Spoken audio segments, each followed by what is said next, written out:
এই জুই জ্বলিছে এই সংগ্ৰাম চলিছে আমাৰ দাবী মানিব লাগিব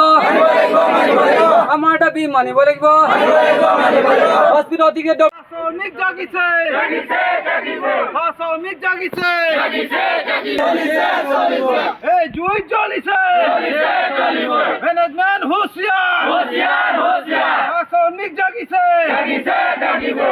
বাগিচাৰ প্ৰাপ্যসমূহ ধন অতি শীঘ্ৰে প্ৰদান কৰিবই লাগিব ন্যায্য দাবী হস্পিটেল অতিৰিক্ত ডক্টৰ নিযুক্তি দিবই লাগিব কল্যাণ বিষয়া নিযুক্তি দিবই লাগিব শ্ৰমিকসকলৰ এম্বুলেন্স ভাড়া কৰ্তন কৰা বন্ধ কৰিব লাগিব বাগিচাৰ শ্ৰমিকসকলৰ খৰি পইচা আদায় দিয়াৰ ব্যৱস্থা কৰক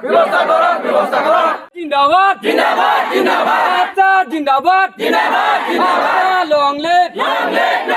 আচ্ছা লং লেট আচ্ছা লং লেট আমাৰ দাবী ন্যায্য দাবী আমাৰ দাবী মানিব লাগিব নামানিলে জংগী আন্দোলন তুলিম অঙ্গনবাড়ী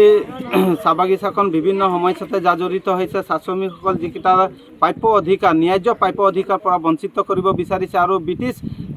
ব্ৰিটিছৰ পলিচি লৈ কিনে তেখেতসকলে বাগিচাখন চলাব বিচাৰিছে এইটো কাৰণে আমি ছাত্ৰ সন্থাৰ পৰা তীব্ৰ ভাষাৰে গৰিহণা জনাব বিচাৰিছোঁ বিশেষকৈ ৰোগী চিকিৎসা কৰিবলৈ যি এটা ডক্টৰ থাকিব লাগে আমাৰ হস্পিটেলত যি ডক্টৰ থাকিব লাগে সেইটো আজিৰ পৰা বছৰ ধৰি কিনে তেখেতসকলে নিয়োগ কৰা নাই আৰু যদি ৰোগী হোৱাৰ লগে লগে অসম মেডিকেল কলেজত পঠিয়াই দিয়ে আৰু তাত গৈ কিনে আমাৰ শ্ৰমিক ৰাইজসকল খুব হাবাথৰি খাবলগীয়া হয় সেই গতিকে আমি বাৰম্বাৰ আৰচাই আৰু অসম চাহ মজদুৰ সংঘে মেমৰিডাম যোগেদি স্মাৰক পত্ৰ দি কিনে তেখেতসকল অৱগত কৰাৰ পাছত আমি কোনো ধৰণৰ সঁহাৰি নজনা আৰু ইয়াত যি ৱেলফেয়াৰ মেনেজাৰ থাকিব লাগে বা শ্ৰমিক ৰাইজৰ কল্যাণৰ খাতিৰত যি কাম কৰিব লাগে সেইটো এতিয়ালৈকে নিযুক্তি দিয়া যি এটা সহকাৰী স্বাস্থ্য বিষয়া যিটো হেল্থ এছিষ্টেণ্ট থাকিব লাগে সেইটো এতিয়ালৈকে নিযুক্ত কৰা নাই গতিকে আমাৰ চাহ শ্ৰমিকৰ ৰাইজৰ যিটো কল্যাণ যিটো প্ৰাপ্য অধিকাৰ আছে এই পৰা বহুত বঞ্চিত হৈছে নিৰ্দিষ্ট সময়তে অৱসৰ গ্ৰহণ কৰাৰ লগে লগে যিটো নিজৰ পচিনাৰ ধন হয় এইটো ধনকেইটা তেখেতসকলে এক বছৰ মূৰতে আমি দিব লাগে যিটো আইনমতে আছে সেইটো দিয়াৰ ব্যৱস্থা কৰিবলৈ তেখেতসকলে PF এইবোৰ দিয়া নাই গ্ৰেজুৱেটি দিয়া নাই ভৱিষ্যত নিধিৰ পৰা তেখেতসকল বহুতো শ্ৰমিকে তেনেকুৱা মানে হাবাথৰি খাবলগীয়া হৈছে এই গতিকে আজি আমি বাগিচা কাৰ্যালয় ঘেৰাও কৰিবলৈ বাধ্য হৈছোঁ আৰু অনাগত দিনবোৰ যদি এইবোৰ কাৰ্য আমাৰ গ্ৰহণ নকৰে তেতিয়া নিশ্চয় আমি ইয়াত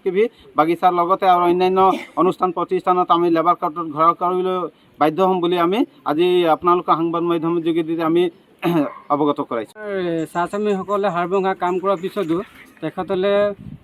প্ৰাপ্য যিখিনি সামগ্ৰী থাকে সেইখিনিও নাপায় বা যিখিনি প্ৰাপ্য সুবিধা সেইখিনিৰ পৰা বঞ্চিত হৈ থাকে আৰু মেনেজাৰসকলে সদায় আমাৰ চাহ শ্ৰমিকসকল ব্যৱহাৰ কৰিছে তেখেতসকলে দিবলগীয়া যিখিনি বস্তু দিয়াৰ পৰা বঞ্চিত কৰি ৰাখিছে আৰু এই যিবিলাক